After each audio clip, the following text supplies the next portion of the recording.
Je suis Georges Scholl, responsable d'ACU contaminant au sein du Centre d'analyse des résidus en traces de l'Université de Liège.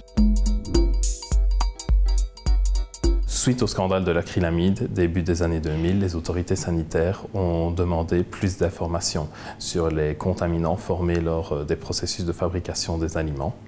Dans ce cadre, nous avons travaillé sur le furane, qui est une molécule classée potentiellement cancérigène par l'Agence internationale de recherche contre le cancer.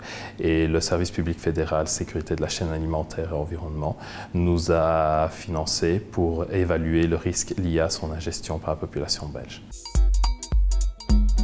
Nous avons mesuré les niveaux de contamination dans furane, dans les denrées alimentaires présentes sur le marché belge, en allant du soda jusqu'aux aliments préparés, en passant par tous les aliments non transformés. L'échantillonnage a été réalisé sur l'ensemble de la Belgique et nous avons montré que pour les adultes, le contributeur majoritaire pour la contamination est le café, avec une contribution très variable suivant le nombre de tasses de café ingérées quotidiennement. Pour les enfants de 3 à 8 ans, les contributeurs majoritaires sont tout ce qui est soupe, fruits, légumes et féculents, qui sont des aliments essentiels pour la gestion de vitamines et de nutriments.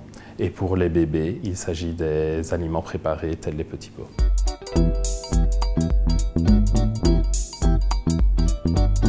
La réponse doit être nuancée car les niveaux de contamination présents dans les aliments préparés industriellement et dans les aliments préparés maison est très différente. En Belgique, on consomme environ 2 fois plus d'aliments préparés maison que d'aliments préparés industriellement.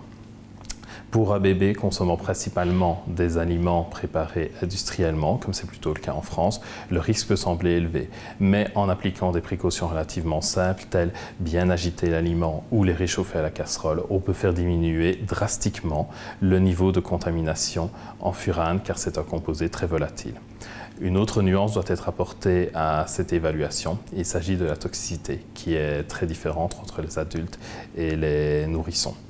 En effet, les nourrissons métabolisent plus et excrètent plus de furane, mais peu de données quantitatives existent à ce sujet. Il serait donc nécessaire d'améliorer les connaissances toxicologiques au niveau des bébés pour que l'évaluation soit plus pertinente.